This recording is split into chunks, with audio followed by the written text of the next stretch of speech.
საღამომშვიდობის დღეს ჩვენს საფეხურზე მე ვფიქრობ არის მეტად მნიშვნელოვანი საკითხი განსახილველი და გასაშლელი ყველა შესაძლო კუთხით. ეს არის საკითხი სამოქალაქო საზოგადოების შესახებ და საკითხი იმის შესახებ თუ როგორ უნდა ჩამოყალიბდეს ეს სამოქალაქო საზოგადოება.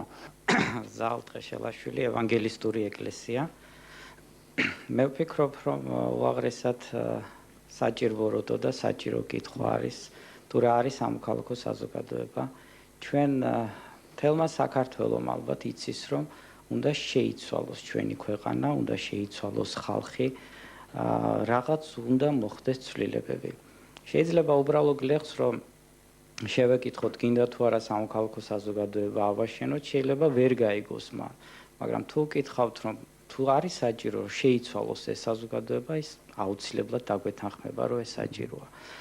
ანუ ჩვენ გვინდა რაღაცას მივახციოთ ჩვენ სამშობლოში, რაღაცნაირად ჩამოვაყალიბოთ ჩვენი ქვეყანა, მაგრამ აუცილებელია ვიცოდეთ რა გვინდა, ანუ როგორი საზოგადოება უნდა ჩამოყალიბდეს. თვითონ ღვთისმსიტყვაში წერია, უფალი ამბობს, ღმერთი ამბობს, რომ უმეცრებით იღუპება ჩემი ერი. ანუ უცოდინარობა ეს არის საფუძველი ყველაფერი ჩვენი დღევანდელი ყოფისა, უარყოფითის. და მე ვფიქრობ, რომ დღევანდელ დღეს ჩვენ შეიძლება და ეს აუცილებელია, უნდა ვებრძოლოთ კორუფციას, უნდა ვებრძოლოთ გაუნათლებლობას, სიღარიბეს და ეს ყველაფერი სახელმწიფო ფუნქციებში შედის. მაგრამ თუ თითეული პიროვნება არ ჩამოყალიბდა